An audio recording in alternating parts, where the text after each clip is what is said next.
I became so angry. I felt the heat on my body. Are you trying to solve the problem, or are you trying to make that person suffer? That's a bar.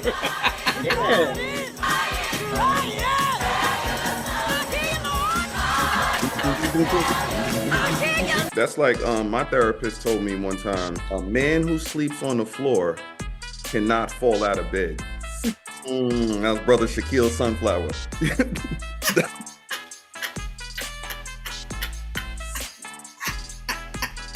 So how do you navigate or draw the line between carrying a positive light and not letting people get over on you? There are ways to do it. Why do you think that you're such a comedian? I try to see humor in a lot of things that people don't. And that's a power. Comedy is a power. You know why? Because comedy represents love. You can step into the most difficult situations and not be triggered and bring forth comedy that can literally disintegrate what's happening around you. I had to learn to not weaponize it as well. You know, it's a power, but it's also how to use the comedy as well to actually get the real power out of it. There were times, for example, in my relationship where in the middle of a serious conversation, and here I am just trying to throw light into a situation, and she's like, babe, that's not funny. Now you're mocking me. That's in the background. So, did you notice Janine's flowers match the curtains and the picture in the back? You see the whole... Oh, it sure do. That's the Miss Steely, you still a virgin.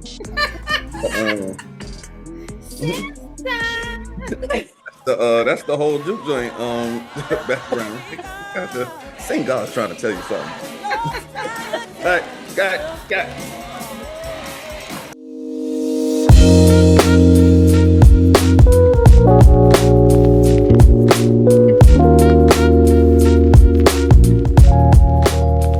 So how do you navigate or draw the line between carrying a positive light and not letting people get over on you? That's because you also have to, I don't want to say establish dominance or like this guard, but there has to be some type of force field of, and maybe that force field is the positive force field. I don't know. That's what I'm asking. That people can't penetrate to even feel like they can get over on you. So let me ask you a question. I'm gonna throw it back at you. Before I answer the question, because there are ways to do it. Why do you think that you're such a comedian? I try to see humor in a lot of things that people don't. And that's a power. That's a power. Because you can step into the most difficult situations and not be triggered and bring forth comedy that can literally disintegrate what's happening around you. Comedy is a power. You know why? Because comedy represents love. Love and laughter. It represents love, because you can bring forth a giddiness about people that makes them feel light. And that sits high on the vibrational scale. That allows people to forget about anything negative that may have been in the past. Well, to expand on it, it's also sometimes a weapon, at least for me. And I had to learn how to not just be comedic, but when to use it. There were times, for example, in my relationship where in the middle of a serious conversation or an argument that my wife is really trying to express how deeply hurt or, sad or beat down she is about a situation. And here I am just trying to throw light into a situation. And she's like, babe, that's not funny. Now you're mocking me. Or now, you know what I mean? So, I had to learn to not weaponize it as well. And sometimes also I had to learn to not use humor as a disguise for how I might just be avoiding the conversation. Deflecting. So I'm throwing a joke in there just to spin it into something different. I had to look in the mirror for that. I was told that by my wife, like, you always bring up a joke when it's time. I see you deflecting. And I'm like, okay, I see. So that is truly a soulmate. Yeah, for sure. It's a power, but it's also how to use the comedy as well to actually get the real power out of it. And I want to just piggyback on your question. So I'm at the level now where I'm very enlightened. I carry a positive energy. I try to do that wherever I go. You have to get to the point where you don't care what people think of you. You don't even care if someone thinks they have one over on you. Because when you get to a higher level, you don't care if someone thinks they're better than you. It don't bother you. And so once you get to the level that I'm at, like for example, and I don't even think I told anyone at my job. Never told anyone at my job. A group of nurses were talking about me, and they didn't know I heard them. Did not. It was when I tell you, Jay, $0, I got in my car because it happened in the parking lot. I got in my car, and I was like, I'm passing the test. I'm passing the test because I used to care about what people thought about me. When I saw those same people at work the next time, it was like nothing. I didn't go to bed mad at anybody. 2 years ago, I'd have been pissed. I'd have been angry. It did. When I tell you on a scale, that thing that goes like this never even moved. It did not affect me. And I was able to still go back to work and work with them same people like it never happened. Because I know who I am. And what I've learned is that people that do what they do, they just don't know any better. If they knew better, they wouldn't do that. Would you say there's a chink in y'all armor? Like if this spirituality is creating a bulletproof vest, is there something that could hit your shoulder where the vest doesn't cover that might trigger something still? Yeah, we're all human. Yes, there are still. So one of my daughters, she's that person that I already know. we already know who that is. You ain't even got to say it. Like, what the? You ain't got to say it. What the hell? You ain't got to say it. What are we doing here? Meanwhile, early that day, I was just feeling real good about myself. I'm passing my test, and then next thing you know, at nighttime, motherfucker. So how do you vibrate higher than that though? What do you do to actually? So one of the things I want to emphasize to you, we talked about this on one of our other shows, is when you can be chronically vibrating at a certain level, and then you can dip, or you could go higher temporarily. So I gave examples. Someone who is chronically vibrating on the lower end of the scale, but if they go to Universal Studios or Great Adventures, they're on a high level of the scale temporarily.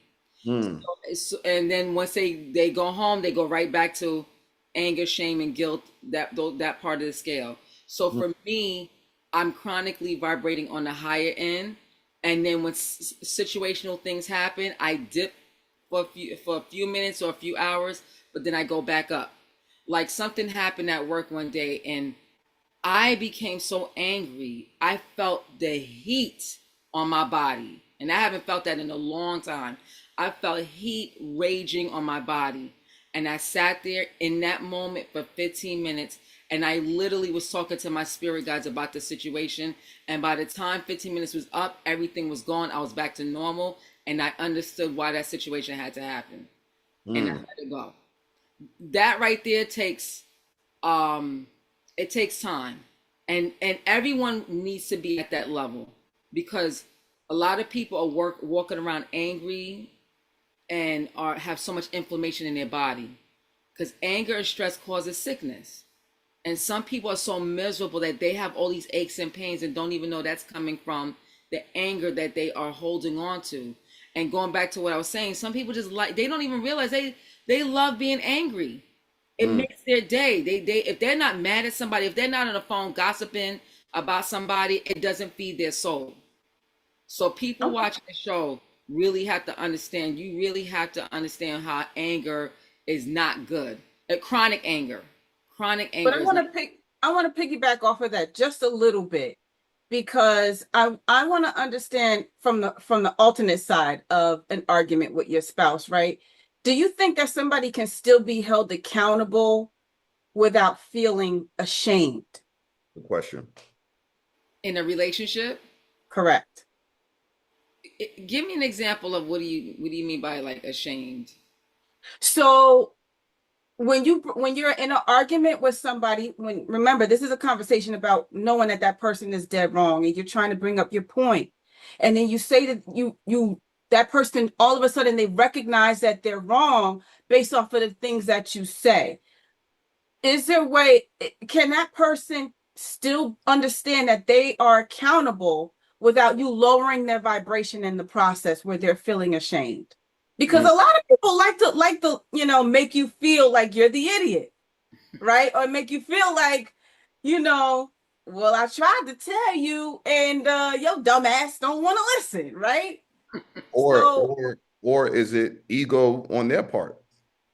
If they're true. that accountability and feeling ashamed or not, being or finding out that they're wrong, is that ego on their part? Not to say that the person who's right is not making or not belittling them. That could be Right. that could be possible as well. But I Yeah. just the flat out I think we all have an ego in finding out that we're wrong, especially Correct. when we're loud and wrong. Yeah. I Yes. call it wrong and strong. We just strong and wrong. That'd be me Wrong, sometimes. you're wrong. That, That's the right? pride. The pride. We just prideful, and it's like, no, you can't convince me otherwise. And then Yeah. like sometimes even when I find out I'm wrong, I will try to maneuver my way out of it to not. So that's not the focal point of the victory on her part. You know what I mean? Like, yeah, you Yeah. won, but I had a good point when I said X, Y, and Z. Remember that part? Yeah, that's pride. You feel me? So Well, yeah, I got you on that one, didn't I? Yeah, that's what I'll tell her. Yeah, remember I said that? You right about the totality, but I was right about when I said X, yeah, Y. you gotta find a way to give yourself credit. I gotta get that off. That's like when them kids get or everybody get a prize for Right, like was only one winner. right. Yeah. So You tried to balance it out. to add a bullet point to Jay's question, when dead wrong is dead wrong, like period. No ifs, ands, or buts about that. Does Yeah. that accountability take place without feeling shamed? I'm gonna say, yeah. I think that it depends on how much you really love that person. How much are you willing to give in to that argument to say, damn it, you fucking right. Come here, girl. Hmm, Come here, girl. Mhm. that's deep. I forgive you. I forgive you. Yeah. I forgive I you. forgive you.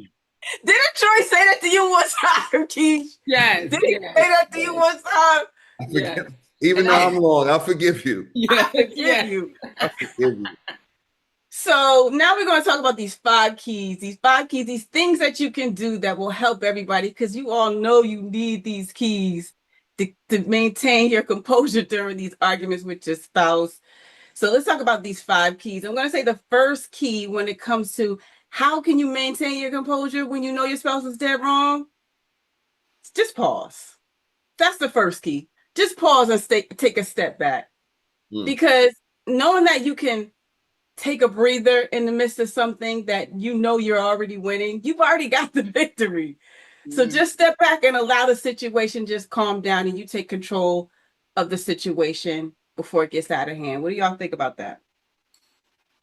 Definitely, because like I said, if both people are arguing, no one hears the other one's point. I concur. Like you said, that fat, cutting the fat off. So you might as well just um, maybe even if both of you say, you know what, this feels like an argument is about to start. Let's stop right here and resume when we both have calmed down. So And can then on we top of, real quick? go ahead, So Jeff. let's define that because it still has to be addressed. Right. So is a talk that's in disagreement. Would you constitute that as an argument? No. So you're Yeah, but talking you about don't have to be angry is the point. So right. that's why That's you what have to I'm, pause. okay. That's You what I Yeah, was. all that's why you have to pause, because this is the thing. Are you trying to solve the problem? Or are you trying to make that person suffer? mm, that's a bar right there. That's a bar. Yeah. Yeah, think about that. So That that's was, why you have to sit back Yeah. and pause. that was a Yeah. ball. Yeah. So number two is separate the person from the behavior. Because you are all getting angry or we're all getting riled up. And it could just be that you're being triggered because of some other experience or maybe a previous conversation like you had mentioned earlier, Josh. A previous conversation is triggering you, or you're even bringing stuff home from work. So how can you create these boundaries within this argument so you know it doesn't really get nasty? Mhm. So Mm. And I want to go back to point number one. Lately, there's been a controversy on, and especially seems like it's men who are saying, "I need peace and joy. I'm looking for peace." And when they say that they're looking for a woman that can give them peace, and it's been, like I said, a controversy because some women can give this peace, and some women are deemed as not being able to give this peace. And I think the key is, like point number one, if we're having a disagreement, everyone's energy has to be balanced at that time. We're we're not arguing, we're not calling each other out of each other's names and just making the person feel bad, and just so you can get your point across. yeah, So that whole peace and joy, it really pertains to when there are disagreements, and both parties are not making the opposite sex feel good, or the opposite, or their partner feel good. Mm. correct. That's why you have to separate the person from the behavior because it keeps the conversation focused on the issue instead of attacking their identity. So, you know. I like number two. Mm. So number three, be curious before you're certain. And what that means is sometimes we know exactly what happened, but not always. So you can pose questions like, help me understand what was going on through your mind when you said that to me, right? Or can you tell me what led you to that decision? So when you ask the question to the other person, not only does it give them a platform to be able to speak where you're acknowledging their side of the story, but honestly, it kind of calms the conversation down a little bit, as long as you're not being sarcastic when you ask the question. Yes.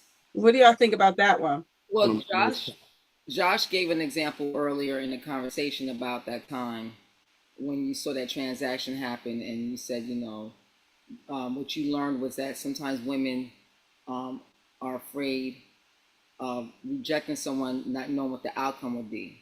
Mhm. So you found out That there why was more to it. there was more to it. Yeah.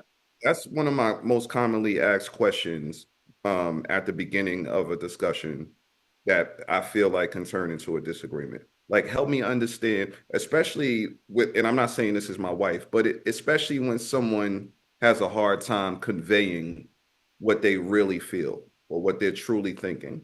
So the probing questions, I'm big time with that. I need to know, because especially if I'm just not on the same page as you. I don't understand what you're saying. I don't understand what you're feeling. I might even disagree. So help me understand what you're talking about. I'm all on board with that one. I love that. That's really wise because understanding doesn't mean that you're agreeing with the person, right? You don't But have to necessarily agree. You're just trying to gather more information, right? and And it it's also and it, go ahead. but it's given to both you guys the opportunity to be heard. Yeah, and it also helps you solve the issue and not the argument. A lot of times we found that we were just trying to solve the argument Yeah. and not the issue. And the issue persisted, even though the argument was, I'm sorry, I'll fix it. It'll never happen again. Which Yeah. is so, that's like so standard. It's like, nah, we need to get a little deeper. So help me understand the depth of what you're thinking. Definitely. Also, too, because I like what you're saying, but people have to understand when you're saying that line, you can't be sarcastic with it. That's Sure. what I'm saying. Yeah. I have a tendency to say that to my I want to say kids, my daughters. Mm-hmm. What would make you think, your head, what was going through your, that, like, when you saying it like that, it's intimidating. So you got to make sure. But that when you spoke about you had to get stern with the coworker that was hitting your tech or the patient that was hitting your tech to help them understand that you mean business. Yeah. Imagine me who's sarcastic and funny, how I have to now become an actor to let you know that I'm either serious or I mean business or I'm compassionate or I'm empathetic without you thinking that I'm sarcastic. And acting is the wrong word because I don't want to make it seem like it's No, not. you know It's what? not. It's not. You ever, It's actually a perfect fake word. it, Yeah, you ever hear that line, fake it till you make it? yeah, and it's not disingenuous though. It's like I Yeah. really have to change my entire personality to let you Yes. know that I'm being for real. Like I'm not being sarcastic. Please help me understand what you're talking about. Yep. Let That's me that's walking on eggshells. I mean, I'm like walking a tightrope because I don't want you to feel that I'm being sarcastic, even though I'm generally sarcastic. So Yeah. you're learning a new behavior. Sure. And that's what spirituality is all about, is learning, and I don't want to say right from wrong, but learning what's good for mankind.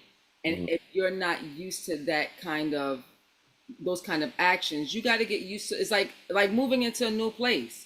You got Mhm. to get acclimated to your new home, and Sure. that's what that's all about. So even though you may not like sleeping in that bedroom, you're gonna sleep in there because that you have no other option. Right. So when it comes down to you, so I just want to make this quick point, and it's gonna go back to what we're saying. One day I was washing dishes. I told Janine about this. I was washing dishes and I got a message from the other side, and they said, um, uh, it could be a married couple or it could be just a regular couple. Mhm. When two people get together and decide we're gonna have a relationship, especially soulmates are two villains that get together to help each other with their to-do list. Mm. Let's think. Soulmates are two villains that get together to help each other with their to-do list. Yep.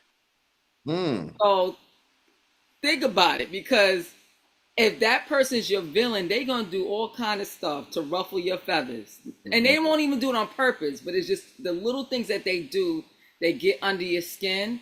But what it makes you do is fix things on your to-do list. Yep. Mm.